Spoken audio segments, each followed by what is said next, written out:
ESG should be a part of every company's strategy. Of course, yes. Supply chain heroes need more real-time business intelligence. Yes. All supply chain heroes should support Werder Bremen football team. Positive.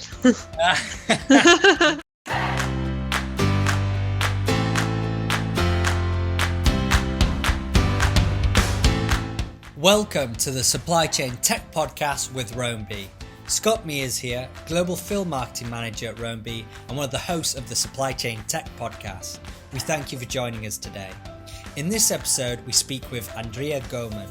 Andrea is the Senior Vice President of Sustainability at JAS Worldwide.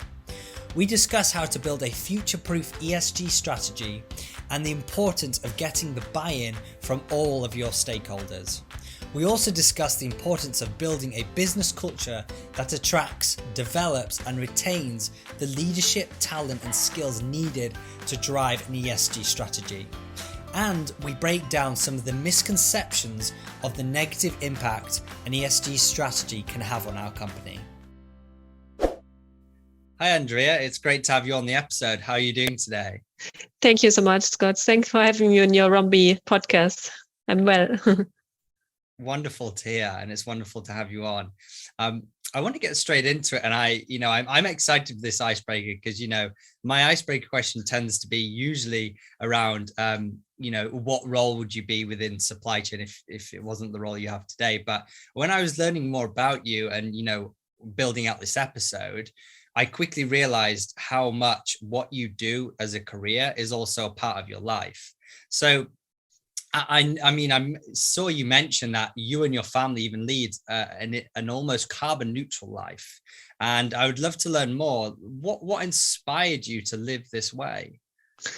Yeah, thanks. Great intro question, I think. So for me, it's I got in the topic of renewable energies very early on, maybe before, now it's very popular to install solar panels. So we as a family did it already, I think 15 years ago, and it really saved us a lot of costs to have be more self-sufficient when it comes to energy production. And we also did do that for example, warm water.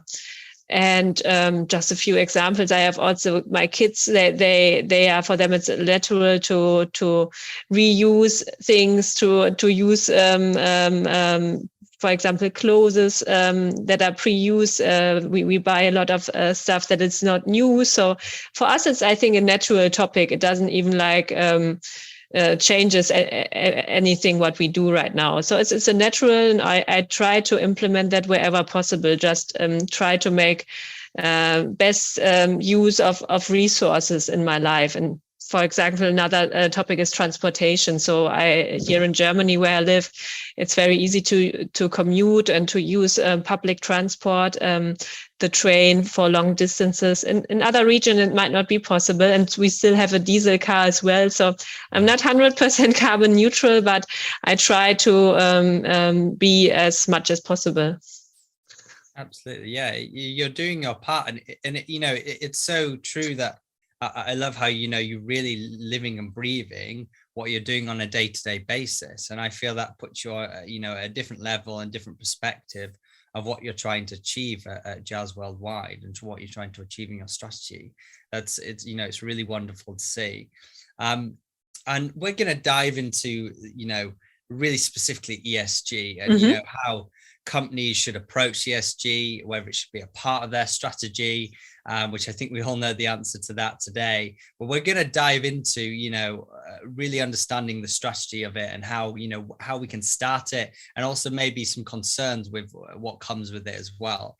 So I first of all want to start with is, every event we go to, every association, we always see everyone talks very proudly about their 2050 goals. We're going to be net neutral, we're going to be carbon neutral. It's always, the big flashy item at the end where this is what we're going to do. And there's not always a great amount of detail of how they're going to get there. So I would just really love to help the businesses out there who are trying to achieve these goals and trying to understand how to navigate that. Is how does a company approach ESG? What are even the initial steps that they should be doing to even approach ESG in their business? Yeah, great question. So I'm started in 2023 at JAS Worldwide, implementing really this ESG strategy and this implementing this whole function. So I think I can give some hints there that might also be valuable for the listeners. So when we approach ESG, I think coming from the sustainability space, we were always focusing a lot on the E part, on the what you just mentioned, on the carbon zero targets, 2050, etc. And I think this is still like very important for many of our customers, of our suppliers, for the whole supply chain, basically.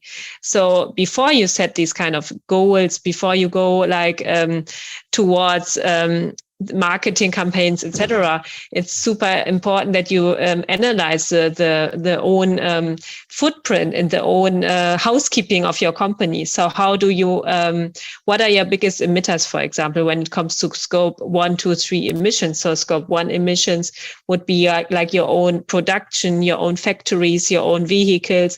What is your carbon footprint there? Then the scope 2 emissions would be like the energy procurement. Like when you operate globally, there will be bigger differences. Yeah, when it comes to energy procurement, the utility providers in some countries might be able to provide already renewable energies, but in other countries it's not available. And the most distinguished is, of course, scope 3 emissions. So these are like all upstream and downstream emissions in your supply chain. So calculating that and engaging with your colleagues and with your suppliers to have like a initial status quo of your carbon footprint, set a baseline, and then go from there. And the same goes for the social topics. Yeah, analyze what is your employee share from a gender perspective, from an age perspective, from like a diversity perspective, and go from there. And then you can be able, when you engage with your colleagues, with the management, to really set the proper targets. So I think at the beginning, you need a lot of commitment, a lot of stakeholder management in this function before you can get started really to implement it operationally and sell it. So I think a lot of commitment, a lot of education is necessary for an organization if you really want to build it new. I'm hearing what you're saying there, and the piece that I really take from that is, I feel the companies really need to take from that as well, is it is doing the work before, that marketing campaign, doing that analysis and getting, like you said, this stakeholder buy-in, getting the buy-in that, we're going to be able to actually start implementing what we've planned out and what opportunities we've seen, doing that work before we start, jumping on it because, it's an attractive thing for our business. Maybe it adds a competitive edge, or we have to do it. So I really appreciate that you're saying that, do the basics first, do the work and really look at what you need to be doing to actually achieve those goals first. And of course, this is a new strategy for a lot of companies, and it's new ground. And how do you feel like our board needs to evolve to oversee this, enable and support the delivery of our ESG strategy? Yeah, definitely. So I think you hear a lot about big corporations making commitments towards ESG or sustainability targets right now. But for me, as a leader in the sustainability field, it's super important as first step that I have the direction and the clear direction that we go into the sustainability implementation all in. Yeah, so it will touch almost every department, every function of a company. So it's not only nice to have or make like some small strategy PowerPoint slides, but you really have to embed it in like how you procure your services, how you engage with your suppliers, and then in the next step, of course, you need to make this offering also to your customers to fulfill their needs. No, so I think for me, how I approach it is really engage very closely with all board members, no matter who you report to. So, for example, I report to the Chief Operations Officer here at JAS, and it's of course very linked to our business, to our air freight, ocean freight solutions, for example, at JAS.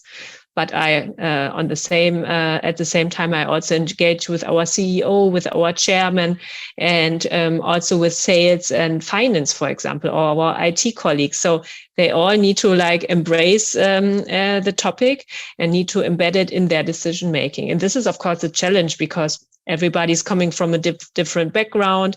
Some people are more or less open to change. So I think it's an ongoing journey, but once you have the commitment from the top management, it's much easier. And this might sometimes take a few months to really get to know a company or really educate and engage with these senior management of your company.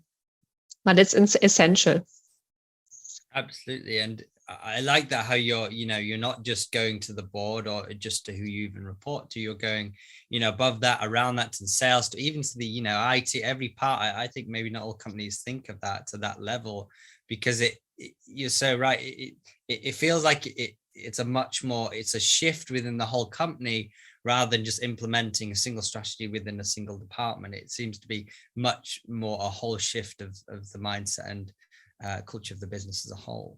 Exactly. Maybe one more comment to that, because it's also mitigating risks. Yeah. So for me, it's always essential to make a company future ready. And if you see this topic only one-sided, or say it's just some person we have hired for this topic and go only with this approach, it's a huge risk not to make it tangible for the business and for your stakeholders. So I think really close engagement, and also have the full mandate for the topic to drive it through the organization. How do you build then an ESG framework that is future-proof for tomorrow's economic realities?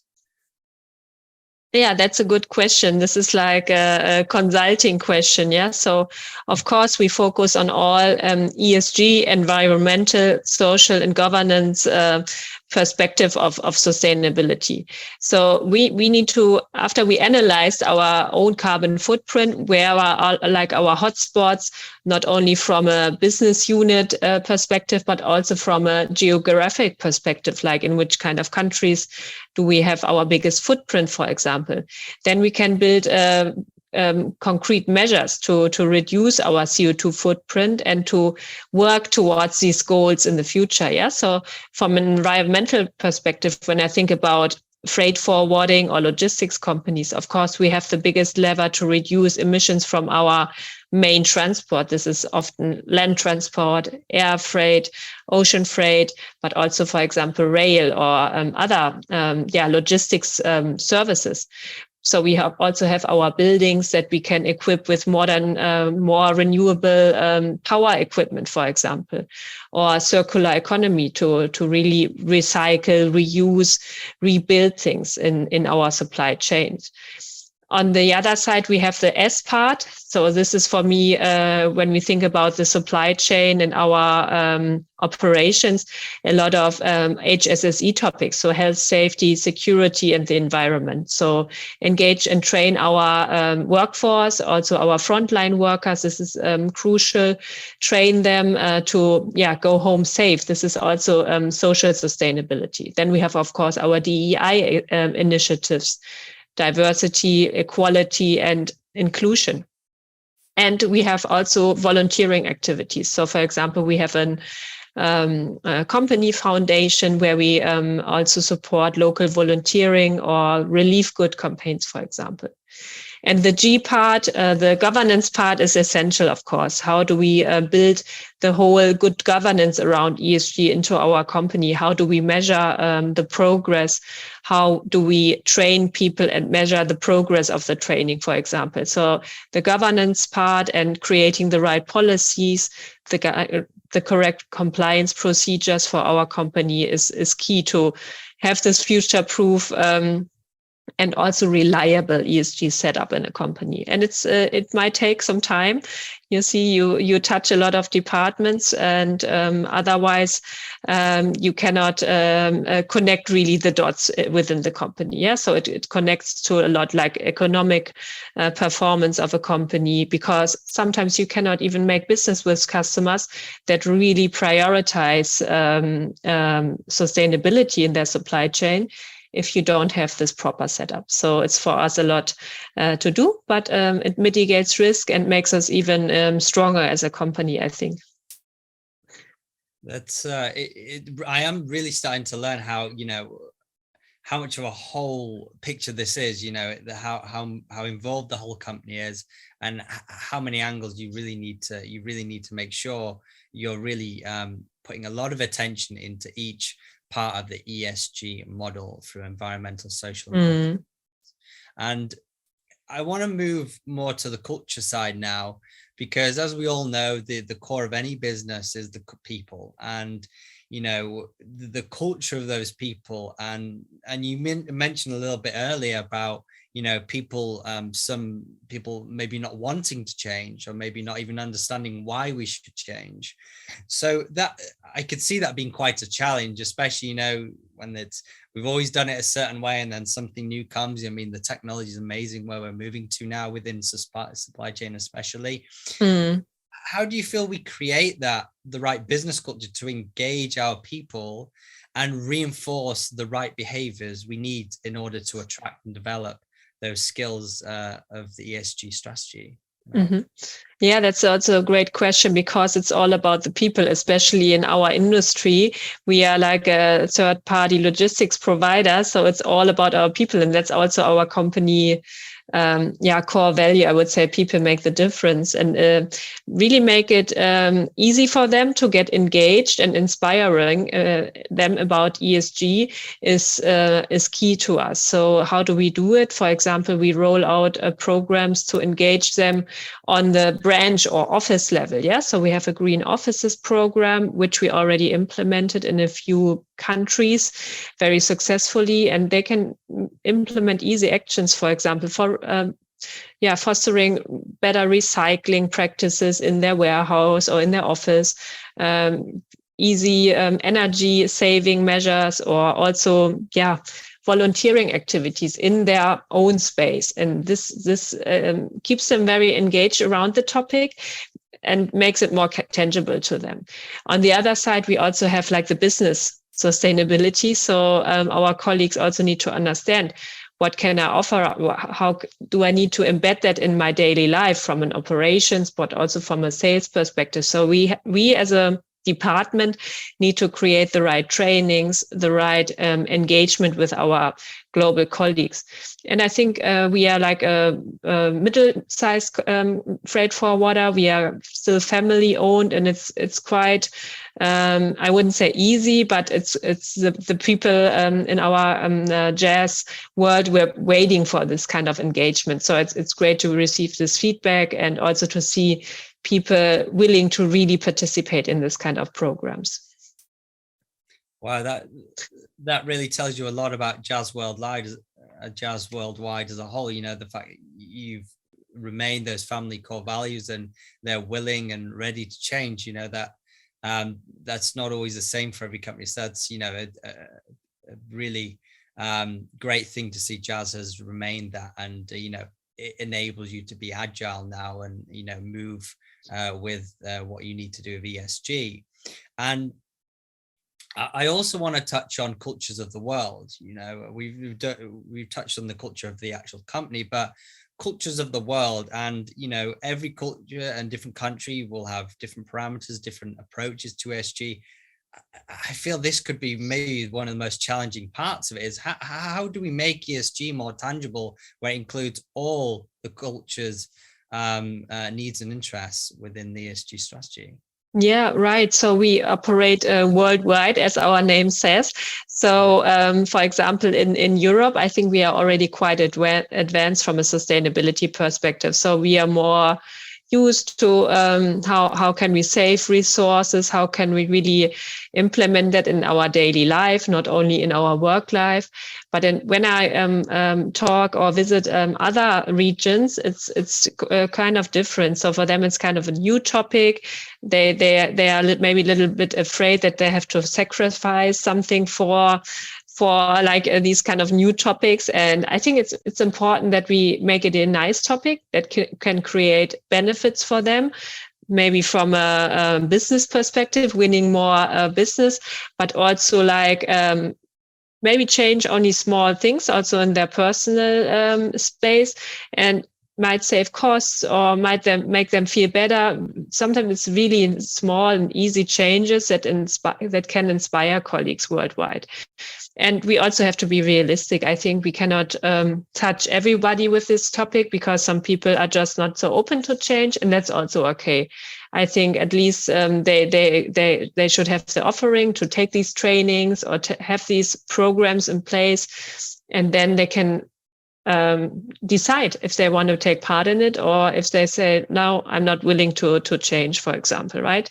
So you also have to be realistic. You cannot reach everyone with this topic at this time.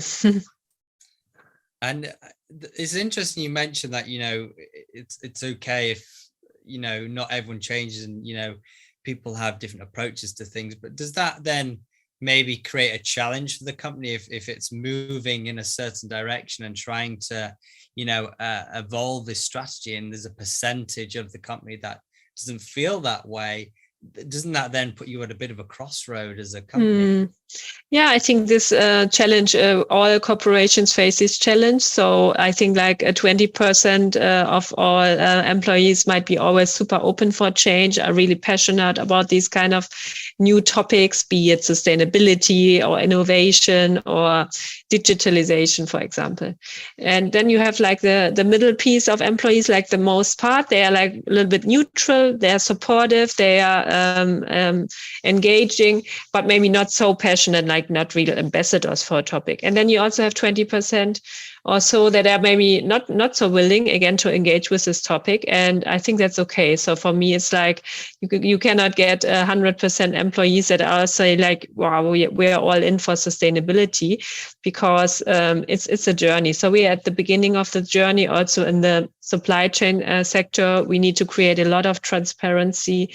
And yeah, I think it's a good beginning if we have a lot of people waiting for that and engaging. But you also have to be realistic about your goals, like define smart goals. I think that's key for us. I appreciate that breakdown. And I think that's it.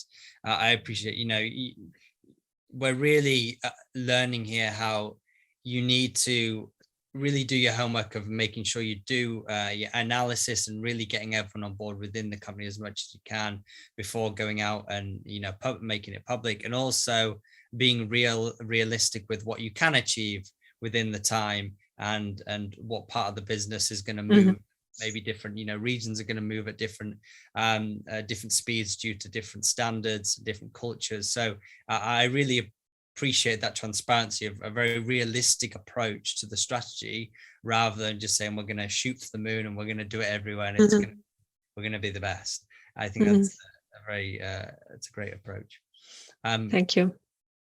And on the success side, because I think this is also becoming very challenging for companies, is how do we vet company performance of ESG? Because it's, again, a lot of this is new for a lot of companies, and trying to understand how it works within their company, and really they're kind of evolving it for the first time with their employees next to them. So how do they even vet the performance of ESG? Yeah, so for example, in for all sectors, not only in the logistics or supply chain sector, there are many ratings and rankings around ESG and sustainability.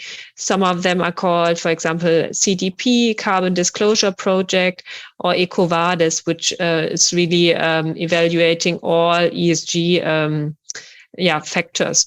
And these are like quite common standard, but there are also many like more investor relevant ESG ratings nowadays, like Sustainalytics or others, or the big rating agencies, for example, they also vet ESG performance nowadays.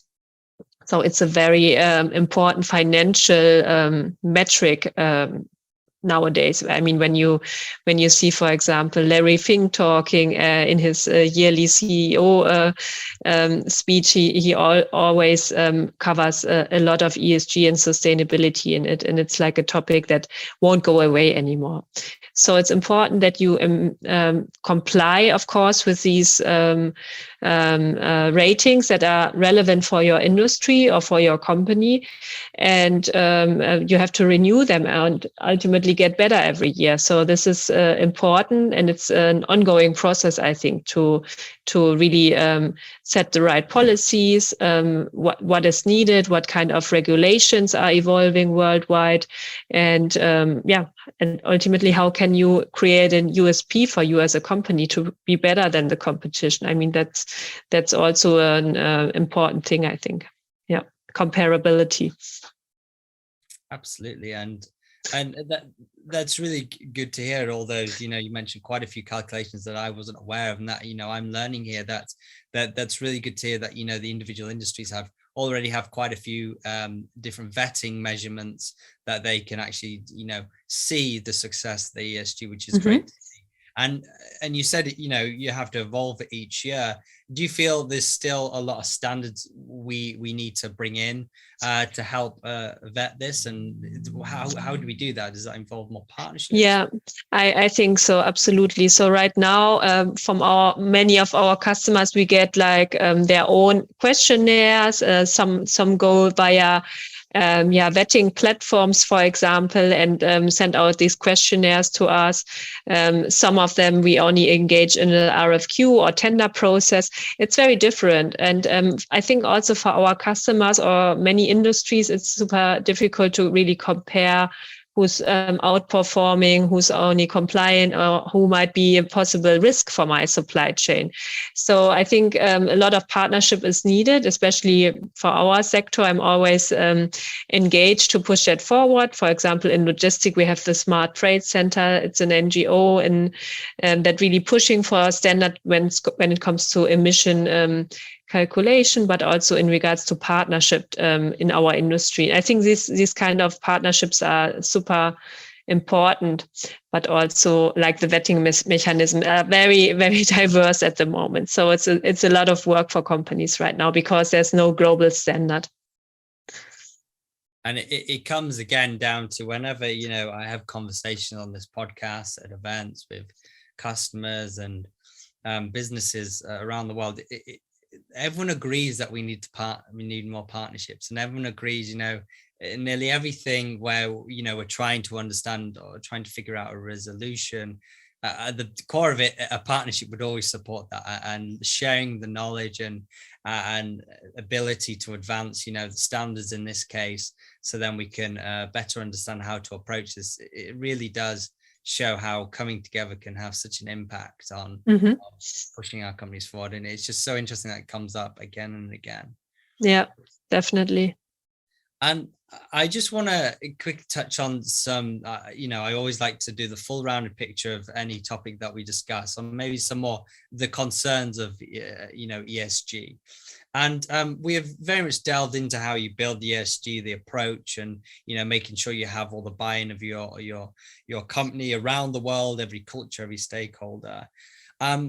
But on the other side is, I was wondering if ESG is undermining the company's competitiveness, especially when taking into consideration competitors that are operating out of countries that are much more laid back in their rules and regulations. How do we find that balance? That's a good question. Yeah, that was also always a good argument to say like, oh, let's just prioritize ESG in the past, yeah, because some regions are just more ambitious towards it, yeah. But I think on the one hand, you have a huge risk that you cannot operate anymore or don't get business anymore if you don't prioritize ESG or be at least compliant towards regulations and towards your customers, and also from the regulations from the government. Yeah.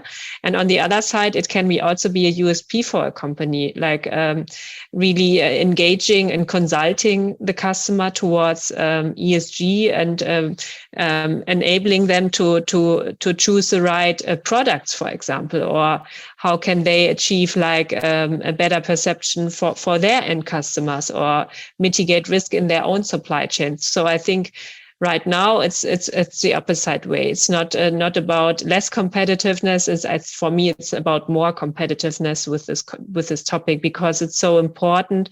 And now we have the regulations not only in Europe but also in other countries coming up. So this topic again won't go away anymore. So it's the sooner we start, the better we are off, from my perspective. That's a great answer. Yeah, fantastic answer to that question. And I'll just hit us with one more challenge on it. I mean, I feel like you did very much answer it there, actually, but does driving the ESG agenda mean, in cases, sometimes sacrificing company returns? Yeah, that's also a good question. I mean, depending how you structure your ESG program, if you want to build a budget for that, or if you say, okay, I just, for example, have a department for sustainability. So for me, it's about engagement throughout the supply chain. So you can, of course, make the choices. I rather go with this, like, for example, in the supply chain with a direct flight. I'm only offering like a sustainable solution for my customers as a standard, and say like, okay, if you want like have the cheaper solution, then it's not sustainable. Yeah? So this giving the options to the customers, I think that's important to me, and then they can choose themselves how they want to go and how they want to embed their sustainability supply chain agenda. And I think it's not sacrificing any returns, because you still have the options, like a normal option and a sustainable option at the beginning. I think being the new normal as an option, that will take maybe one more decade or so, because right now we have the sustainability products that they still present like a niche market, or like have a pilot character for me. So it's still, we are on the way to becoming more and more sustainable in the supply chain. That's interesting. You say that's still, a decade away from it becoming that norm, that normality. And I like how you do it in the current times, is giving them that option. So, you can still support this. They can make those decisions. Your customers can make those decisions. I like that. And it's also moving and shifting that mindset of the industry more and more to, in a decade's time, where that becomes much more of a normal and an expected part of the supply chain process. Before we get on to our final fun segment, I would just like to ask you one final question on this subject. Is what would be your final comments to a company trying to build out their ESG strategy for the first time? I would say start now, better sooner than later, and engage with the topic, and be open for like new factors in your supply chain. That's very important. You don't need to have studied sustainability or be like a super expert about this topic. There's so many education out there, also like free educational programs. So it's important to get started, and also to commit to the topic. If you are a management or CEO, it's important to engage with this topic and to break it down to your middle management, and ultimately also to everyone. Because if you just want to make it like a board topic, it's not relevant enough for your organization, from my perspective. So make it tangible for the organization, also for the whole leadership team. Fantastic answer. And I hope everyone's listening there, that really is really important to take that home as the final few comments there. And I always like to finish the episode with a fun little last segment. And behind the scenes, I asked Andrea about a personal question, which may be in the questions, which would be quite a niche question within this segment. So what I want us to do is, I'm going to ask you about 6 different questions. It's very fast paced. And if you could just give me a thumbs up or a thumbs down, and also if you could just say it also, and then it lets our audio listeners also know whether you gave it. Sure. Yes. Brilliant. So there's going to be 6 questions, and we'll go for it. So number 1, ESG should be a part of every company's strategy. Of course, yes. Supply chain heroes need more real-time business intelligence. Yes. All supply chain heroes should support Werder Bremen football team. Yes, positive. That is the next question. If you don't know Nice. that team, then I recommend you to look them up. ESG is undermining the competitiveness of companies. No, because it can be a competitive advantage. Companies need to become more sustainable. Yeah, of course, that's the biggest challenge of our time. We need more collaboration and partnerships to help us build industry ESG standards. Yes. Fantastic. Well, it was an absolute pleasure to have you on, Andrea. I really thank you for coming on the episode today. Thank you so much, Scott. It was a pleasure. Thank you, Rach. We'll just give the listeners and the watchers a little wave goodbye together and say thank you very much, and we'll see you again next time. Thank you. Hi, my name is Scott Mears, and I'm one of the hosts of the Supply Chain Tech podcast with Roamby. On this podcast, we talk to supply chain heroes from around the world about everything, ranging from the disruptions related to supply chains, their personal experiences with tracking technologies, strategies to build resilience, and much, much more. We already have some recommended videos for you to the side of me, and if any of this sounds interesting to you, do subscribe to our YouTube channel and hit the bell icon so you don't miss another Roamby video. I'll see you next time.